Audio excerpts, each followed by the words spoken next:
Okay. Fantastic. Okay, so hello and welcome to our second Ether Chat. My name is Anna Korsen and I'm a first-year postgraduate researcher at the University of Leeds, currently working on the Ether project as a research assistant. Ether stands for Ethics and Aesthetics of Encountering the Other, and is exploring the question of how do people of conflicting worldviews, memories, and future visions encounter each other. We are very proud to be collaborating with the Opera North Leeds, and today I'm delighted to welcome our first guest, Dominic Gray, who is a project director at the Opera North and has extensive experience working on a wide range of fantastic and creative projects. Dominic, it is a great pleasure to welcome you here today.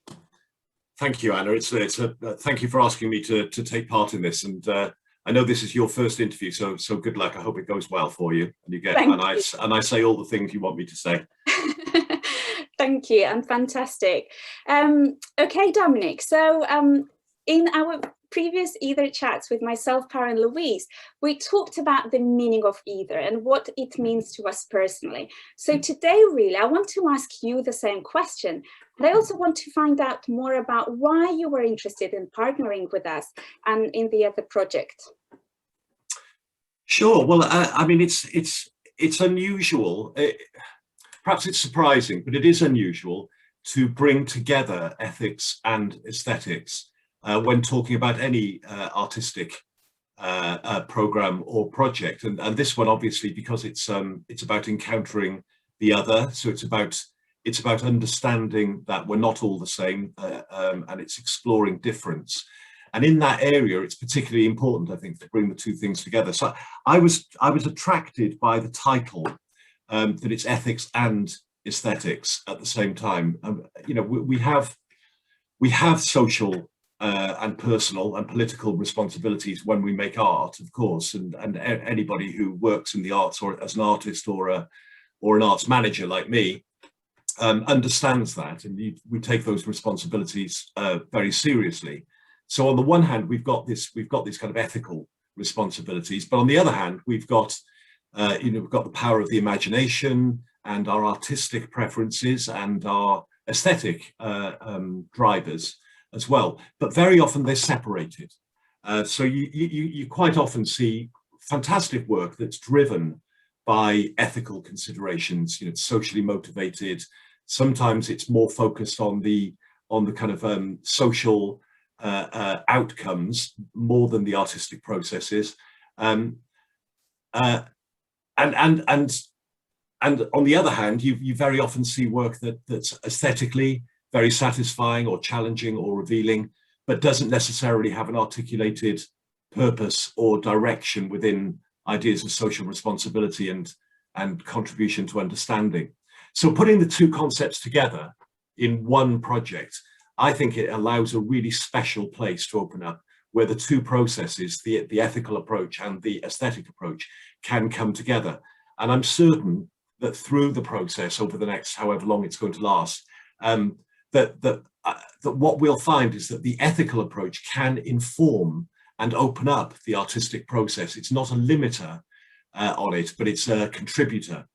And we see this a lot with, you know, there's been over the last 5-10 years, there's been a lot of interest in things like verbatim theatre, which, you know, takes interviews with real people and real lived experience and transforms these monologues and these personal testaments into pieces of theatre or music theatre and so on. And then, you know, a very important thing that's been going on now since I think since the late 50s, early 60s is the West Eastern Divan Orchestra. Daniel Barenboim's and Edward Said set that up, which brings together Palestinian and Israeli musicians into one orchestra, so that you get a conversation between different viewpoints, different worldviews, different lived experiences. But when they come together carefully and with proper integrity, then, as I say, you can really start to open up something new which wasn't there before. So I think for me, you know, the main interest in this program is what is that third space that's informed by the ethical and it's informed by the aesthetic, but it stands outside both and reaches into both at the same time. Brilliant, thank you. I must admit, it was the title as well that caught my attention first, and then as I learned more and more and more about the project, I became even more fascinated. But the title itself is very, very thought-provoking. Yes, it is. Yeah, no, absolutely. Yeah. Brilliant. Thank you. How do you think that ethical concerns, if you just perhaps maybe give some more specific examples about this, how ethical concerns and questions are relevant for the Opera North and the art sector in general? Perhaps just a few more examples on this. Sure. Well, look, any arts organization or cultural organization that is putting work out there for audiences has got a responsibility, as I was saying before, it's got a responsibility to try to understand what that transaction is between the artist and the audience and who the audience is. And, we make operas which are, for roughly 2,000 people in each performance. Now, if you make a show for 2,000 people night after night after night, you have to have a kind of confidence about how that work is going to be received by 2,000 individual people. It's not a group of 2,000 people who all share the same worldview. We're all different. You and I are different. The person sitting next to me in the theatre is different. And so we have to have a kind of, it's problematic, I think, the idea that one artwork can speak directly and meaningfully to 2,000 people at a time. So we're really interested in that, in what's the responsibilities that we have as a cultural organization every time we raise the curtain on something that we're doing. How do we make those judgments about how something is going to land? How do we open up possibilities for discussion and disagreement, as well as agreement with the work that we're showing? And we like to think of ourselves at Opera North as being a very open, transparent, very inquisitive organization. We don't think we've got all the answers, and if people come along to the opera, they'll have a life transforming experience every time they come and think we're wonderful. We like to present work which asks questions and which brings forward debate rather than close it down. So, I could just to give you a very simple example, we've been we've been wrestling a lot with the opera Madame Butterfly, Puccini's masterpiece, and it's part of the core repertoire of any opera company to be able to present Madame Butterfly. We sell a lot of tickets whenever we do it. The music's beautiful, but when you go underneath the surface of that opera, it's incredibly problematic about the relations between the indigenous Japanese community and the invading, if you like, or imperialist American community in the opera. The age difference between the American male love interest and the Japanese female love interest, and the awkwardness of that, and the transaction around sexuality and marriage and commitment and responsibility. It's a very, very difficult opera when you start to explore what's really going on in it. So, we as an opera company, we have a responsibility with something like that to spend a lot of time in the lead up to presenting a production of an opera like that. We've got a responsibility to spend a lot of time really exploring what it is that we're saying, how we're presenting the differences between individuals within a social setting in the opera. So that's kind of an example about the art, if you like. But the other thing I'd like to say is that Opera North is very aware of its of its social responsibilities within its community. So Opera North is a theatre of sanctuary. Theatres of sanctuary are part of the City of Sanctuary movement. So it's focused on safe places for refugees and asylum seekers and others seeking sanctuary. And we're the only opera company in the UK that is a theatre of sanctuary, and we take that responsibility incredibly seriously. So we do a lot of work with refugees and asylum seeker communities. We open up our doors. We try to get people to come in for free or for very small price to enjoy our work and to share our work with those audiences and to talk to them and have them involved. But it can't just be a one-way street. It's not just about Opera North saying, here's the opera, it's wonderful, we'll open the doors for you. It's also got to be a conversation with those communities. So what training do we do for ourselves as an arts organization, for our front of house staff, for our marketing and our press and our communications? How do we train ourselves to be more humble and also to be more inquisitive about what those particular audiences bring when they come through our doors? What are they bringing with them, and how can we embrace that and work with it? So how do we make sure that Opera North, what we were talking about earlier, how can we make sure that Opera North is also a third space? That yes, we have the art, we have the music, we have the orchestra and so on, but we have this special sanctuary audience that we invite in to see our work. And there needs to be a dialogue between those two things to create a third thing, whether that's an artistic output, the third thing, or it's a conversation in the bar, or it's a conversation that happens on the bus on the way home, but something new that's made out of that collaboration. And then the third thing I would mention is artist development. So at Opera North we run an artist training program called Resonance. And this is where we give artists, particularly artists from minority ethnic backgrounds and genres of music, we give them opportunities for residencies, to create new work in using our spaces and using our technical resources and so on. And that's great. We love doing that. We run about 5 or 6 of those programs every year. But we need to be able to take those artists from that experience where they're making their own work, which is fantastic.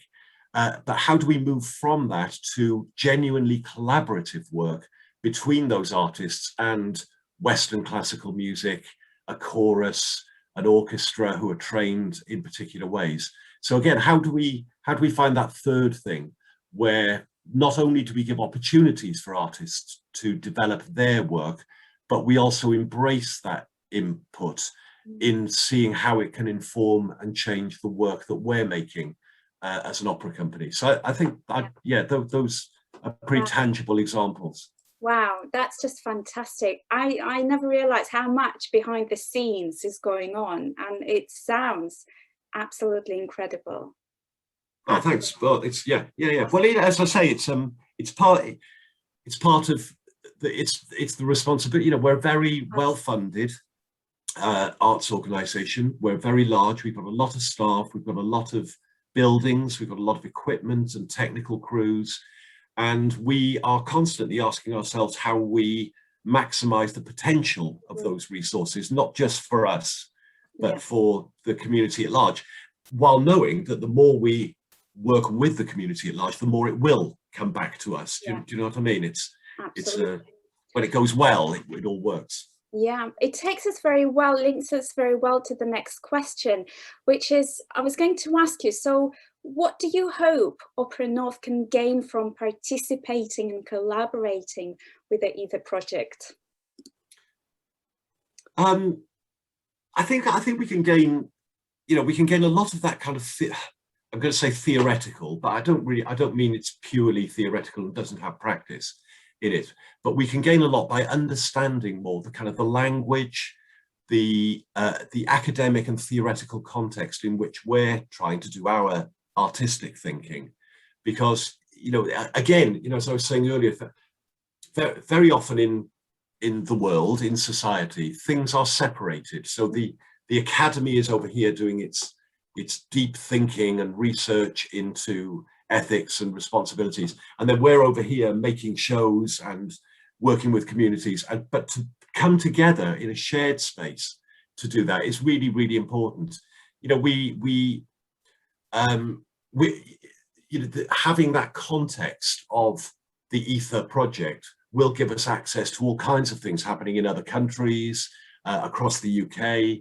What's the current thinking in the social sciences, in the education areas, that we can really learn from, understanding the direction of travel that these conversations are going in, and we can be part of them.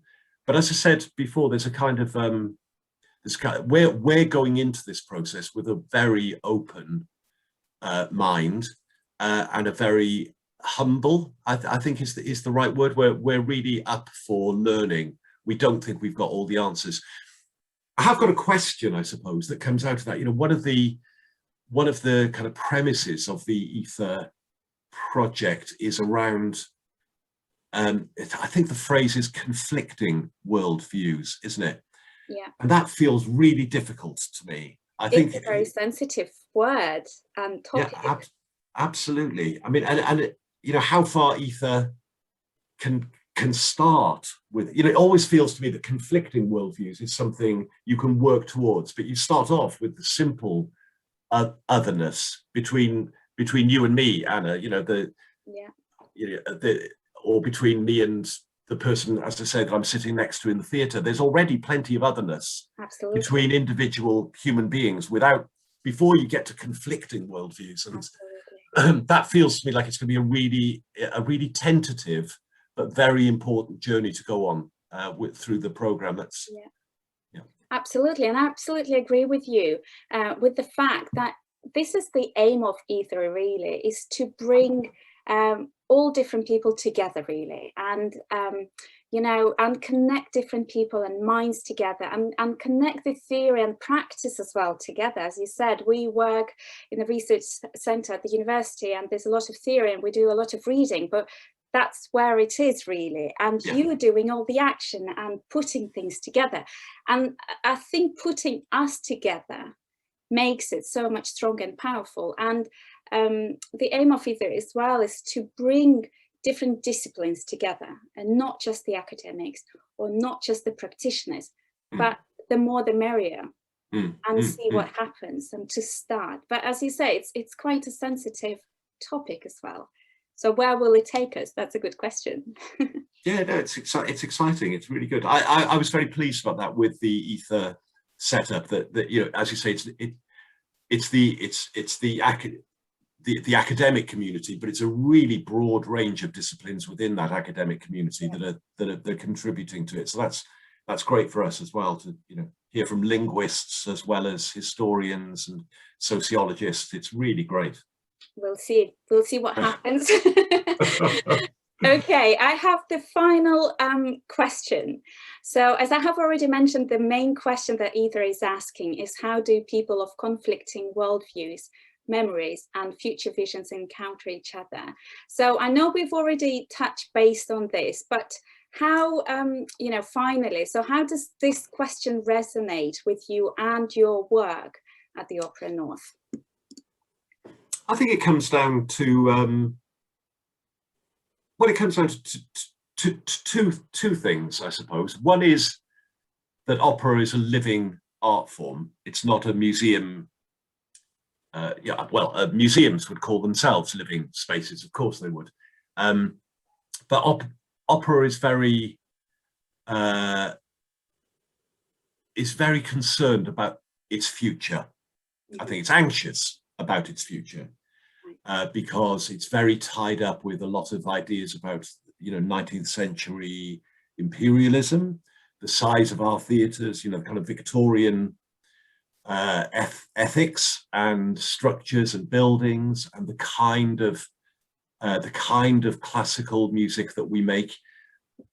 And it's in a dialectical experience already, opera, between its glorious and valuable and important past, but how it also conveys connectivity with today and relevance and engagement with younger audiences, and not just younger audiences, but audiences who didn't have an education which introduced them to classical music. How do we keep telling stories that people are going to be engaged with?